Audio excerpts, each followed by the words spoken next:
vam se svidi moj video, kliknite like i ako želite da me dalje pratite, kliknite na subscribe.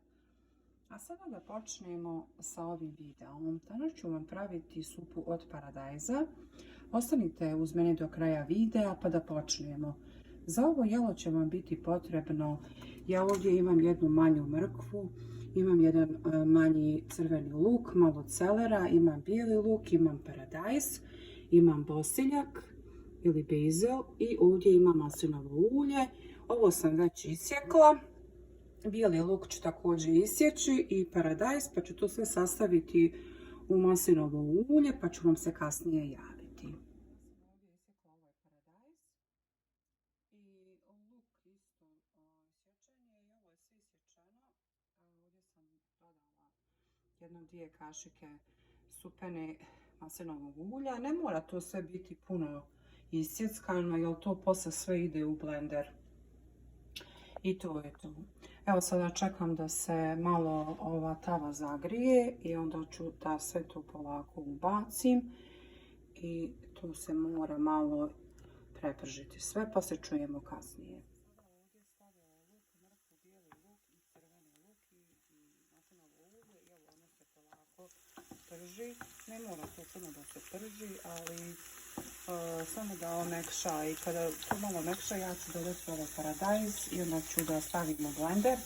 Sve to fino lijepo izblendati i onda sasuti u šerpu sa pola litre vode i to samo treba da se malo skuha i da se ključa i supa je gotova, ali na početku kada sam vam stavila one sastojke, sve što sam stavila, ja sam zaboravila da vam kažem za biber i za sol. Evo, ovo ću koristiti, neću koristiti vegetu, ja običajno koristim vegetu, ali vegetu danas neću koristiti, samo ovu solu i ovaj biber. Ovo tako fino miriše, ovo stvarno je super. Ja volim supe, sve vrste supa, volim ovu supu i volim supu od tikve. To ću vam isto jednom napraviti. Pumpkin soup.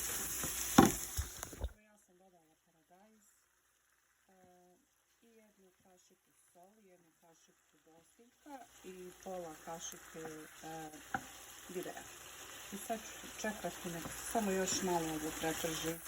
Ne mora baš da ono se ono puno pretrži, samo da omekša. Pa ću da staviti u blender i izblendati. I to je to. Ova supa je veoma jednostavna i nije teško da se napravi. Ja sam sad tu malo pojačala, ja ću malo smanjiti. Ja sam stavila mrkvu i celer, ali neko ne stavlja u supu to. Samo basic ingredients stavi tomato, stavi basil i bosiljak i začine, salt and pepper, and olive oil, garlic i to je to. Ja sam stavila mrkvu i celer i luk. U stvari stavljaju i oni, samo eto ja sam stavila, većinom ne stavljaju mrkvu i celer, ja sam stavila. Da vam to bolje malo objasnim. E tako. Nek se ovo još malo počka. Ovo tako fino miriše. Aroma bijelog luka uvijek je super. I ovako sve ovo zajedno. Biće ova supa super. Ja inače puno volim supe. Volim sve vrste supa.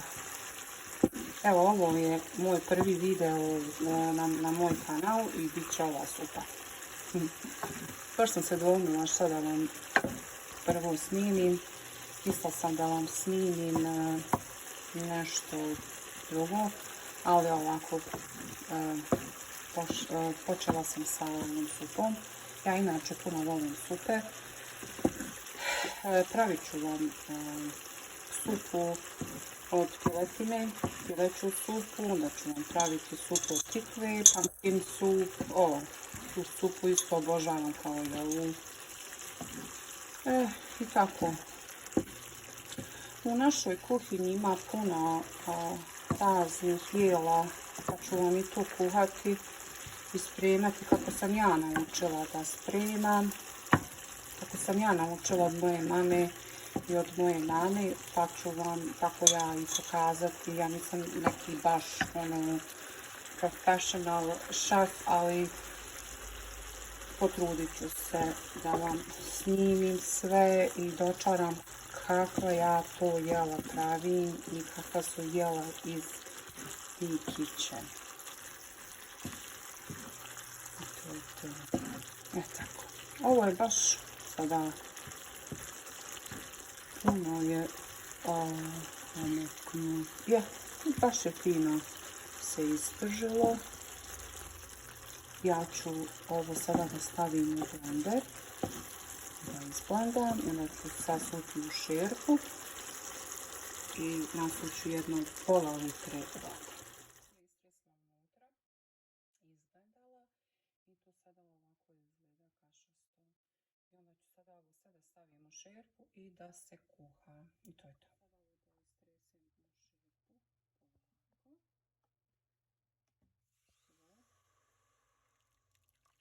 Evo vidite kako izgleda, to je fino i kašasto i super je boja.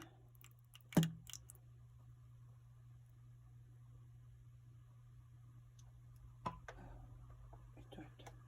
Sad ćemo čekati da ovo provri. Možda bi trebala dodati još malo soli, jer probala sam, nije baš toliko slano.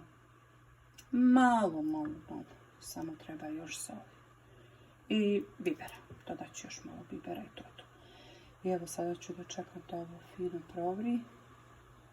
I supa je gotova, skoro gotova.